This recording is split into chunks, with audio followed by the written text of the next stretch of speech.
en realidad un yeti? Según cuentan, es una criatura bípeda musculosa y mide aproximadamente 2 metros de altura. Su aura ha prevalecido en el aire del Himalaya desde hace siglos. Incluso Alejandro Magno, al conquistar la región del Valle del Indo en el año 326 a.C., exigió que se le mostrara un yeti. Pero los nativos no pudieron cumplir con su pedido, debido al hecho de que el habitante de gran altura no podía sobrevivir a las temperaturas más bajas. El yeti es conocido por muchos nombres y fue visto como un ser real y familiar durante generaciones, en media docena de países desde el Tíbet hasta Pakistán, una región repleta de vida silvestre donde tigres, osos y perros salvajes vagaban por espesos bosques montañosos, cumbres heladas y remotos valles fluviales. Aquí, el yeti era simplemente una criatura más. El periodista Henry Newman entrevistó a un grupo de montañeros en 1921 que regresaban después de escalar el monte Everest.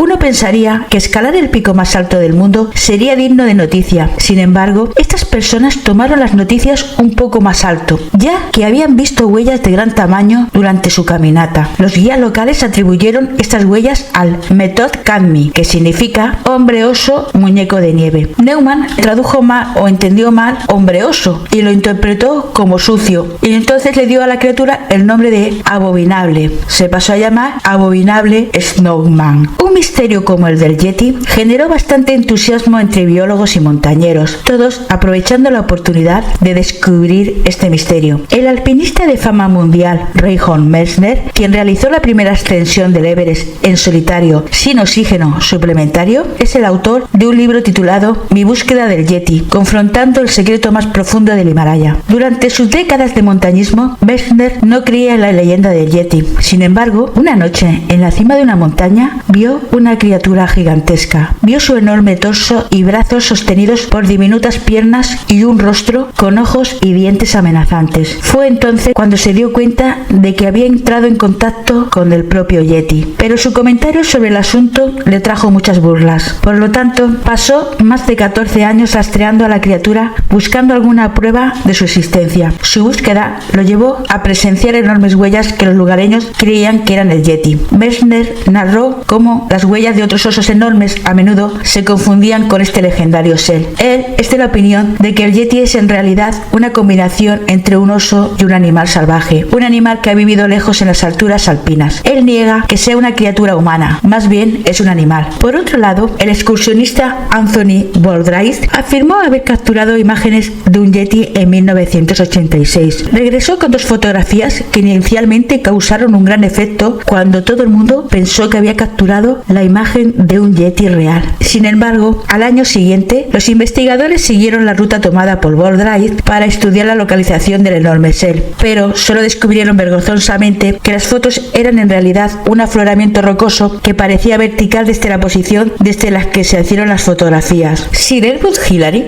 regresó tiempo después con un cuero cabelludo que creía que pertenecía a un yeti, pero que en realidad pertenecía a una cabra de gran altitud. También cazadores chinos confundieron una civeta con un yeti, y había un monasterio nepalí en el que afirmaban albergar el dedo de un yeti, solo hasta que los científicos, después de hacer muchas pruebas, declarasen que era humano. Claramente la existencia del yeti estaba siendo cuestionada. Pero, ¿cómo empezó todo? Según cuentan los lugareños, hace mucho tiempo había una bestia en nuestras montañas, conocida por nuestros antepasados como Todd Mon, que significa montaña salvaje. Su astucia y ferocidad eran tan grandes como para competir con cualquiera que lo encontrara. Siempre burlaba a nuestros cazadores lecha con sus arcos y flechas. Se decía que los Todd Mon vivían solos o con muy pocos de su especie, y andaban unas veces por el suelo y otras veces en los árboles. Solo se encontraba en las montañas más altas de nuestro país. Aunque se parecía mucho a un hombre, estaba cubierto de pelo largo y oscuro, y era más inteligente que un mono, además de ser más grande. A medida que la gente se hizo más numerosa, los bosques y las tierras salvajes menguaron, y el Todd Moon desapareció. Pero mucha gente dice que todavía se encuentran en las montañas de Nepal, hacia el oeste, donde los sherpas lo llaman yeti. Mucho antes de que el yeti apareciera en las memorias, informes y diarios de viaje de oficiales, naturalistas y periodistas británicos, era una figura bien conocida en los mitos, leyendas y folclore y cuentos populares de varias comunidades que viven en el Himalaya. El yeti ha sido una parte integral del mito y la religión sherpa y tibetana. Los rumores sobre momias de yeti que se conservan en monasterios tibetanos remotos han abundado durante siglos. Lama Lopen, que escapó a la India con el Dalai Lama Lama, después de la ocupación china del Tíbet, afirmaba haber encontrado un cuerpo arrugado pero relativamente bien conservado de un simio gigante en las catacumbas secretas del monasterio Sakya, cerca de Shigatse, en el oeste del Tíbet. Los pergaminos en los monasterios los ubican entre animales y humanos. En el Mani Kabun, una importante crónica histórico-religiosa del Tíbet del siglo XII, ejemplifica el parentesco compartido entre humanos y yetis. Según el Mani Kabun, el Tíbet fue una vez un lago gigante que retrocedió, dejando atrás bosque, animales y montañas. El pueblo tibetano nació en una de estas montañas que bordean el valle de Yarlung. Esta montaña estaba habitada por una simo o obra de las rocas. Los tibetanos se consideran descendientes de Shenrezig,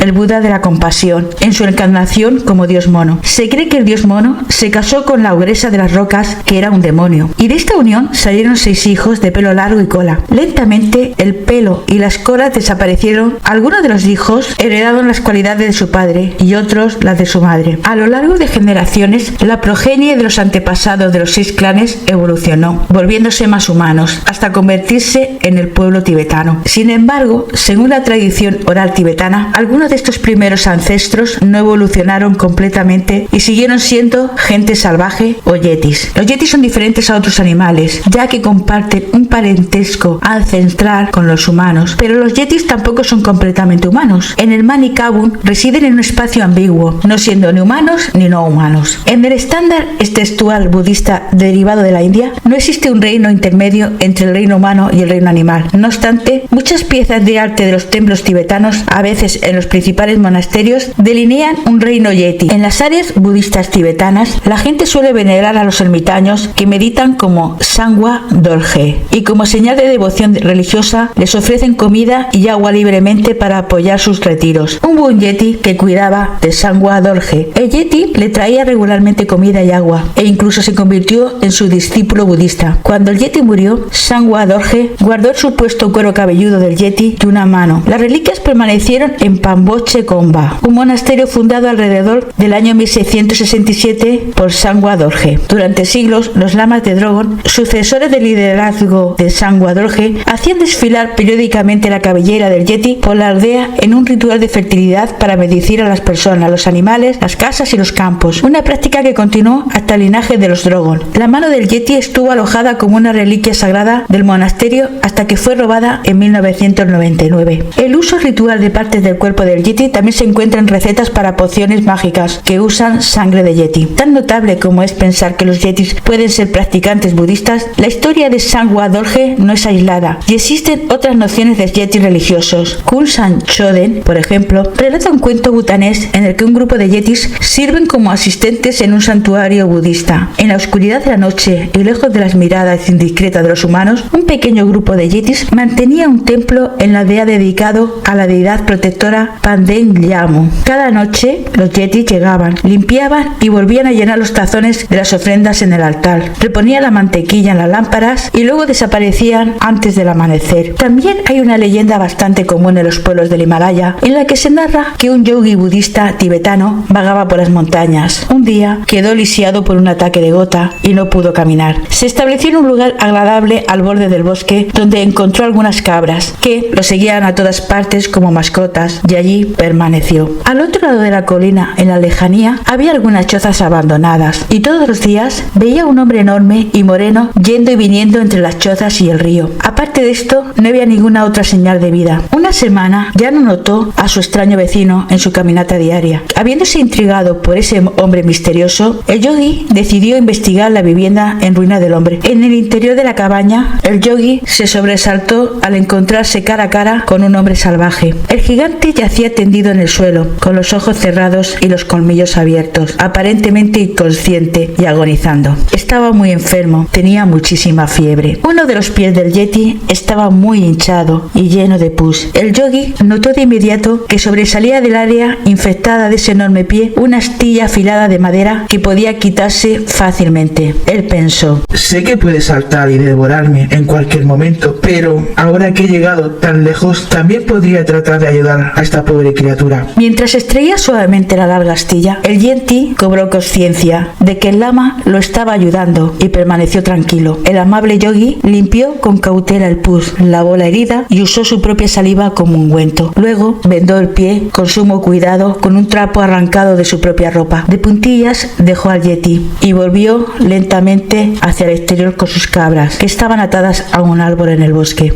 Días después vio al yeti bajando cojeando hacia el río, presumiblemente en busca de agua, y luego regresando lentamente a su casa. Finalmente, la forma de andar de la criatura mejoró, hasta el punto en que podía caminar sin dificultad. Después de eso, emprendió su larga marcha hasta el monasterio. Un día, el feroz yeti saltó repentinamente de los árboles como un gorila gigante. Le hizo una mueca al yogi y luego volvió a saltar a los árboles y desapareció. Unos días después sucedió lo mismo, pero esta vez cargaba un tigre muerto en su hombro, colocando el magnífico cadáver frente al lama como una muestra de su gratitud. Nuevamente saltó hacia la densa jungla y desapareció. El yogi no deseaba comer la carne, desolló a la hermosa bestia con sumo cuidado. Finalmente, a su regreso al monasterio de Sechen, ofreció la espléndida piel de tigre al monasterio para que la usara durante los ritos tántricos.